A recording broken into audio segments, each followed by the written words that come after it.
We are here today with Chris McEvoy, who traveled to Mumbai, India in January of 2009 for hip resurfacing surgery at Wockhardt Bone and Joint Hospital.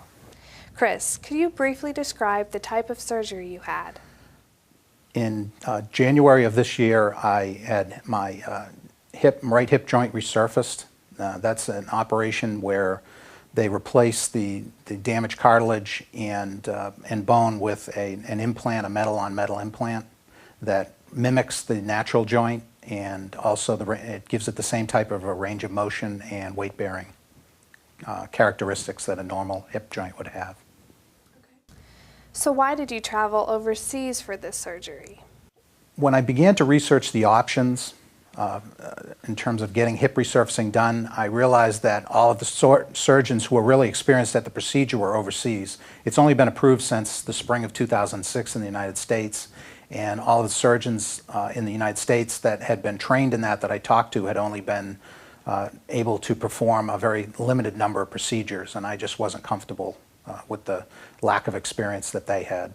So I began to look for other options in foreign locations, and I found that the Wockhardt Hospital in Mumbai had a surgeon, Dr. Kushal Malhan, who was one of the most experienced in the world at performing hip resurfacing procedures. At the time I spoke to him, he had done over 300 procedures, and now he's done over 400 procedures. And I felt very comfortable that he had the necessary expertise that I wanted.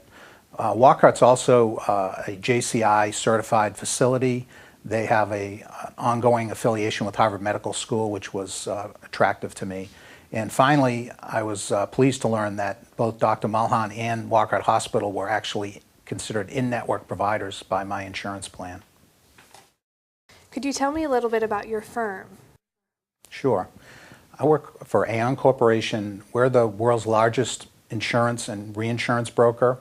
We also have a large practice in human resources, benefits, consulting, and management consulting as well. Tell us a little bit about the revenues your firm produces. AON's revenues in 2008 were $7.6 billion. We have approximately 32,000 employees in 500 offices located around the world in 120 countries. And where is your consulting group ranked compared to other consulting groups? In the benefits consulting area, AON's consulting group is the third largest in the world. They have about 6,300 employees, and we have offices in 90 countries. What do U.S. employers see as the primary issues they face in the management of their employee benefit plans? And what do they see as the important change drivers affecting the overall U.S. healthcare market? The biggest concern for employers in the healthcare market is the continuing escalation in medical costs in the United States. Those costs are growing much faster than general inflation, and it's just not sustainable. Employers have come up with several methods that they feel might help to control some of the increase in costs in their plans. And they have wellness programs which are designed to help employees make good health decisions that will reduce the long-term health care costs for the plan and help the employee's quality of life improve. A newer concept that employers are adopting is called consumer-directed health care. It's a traditional health insurance plan. However, a point where the insurance begins to pay claims at a much higher level, and there's a deductible in the thousands of dollars that is generally funded by a health savings account that is contributed to by the employer and the employee.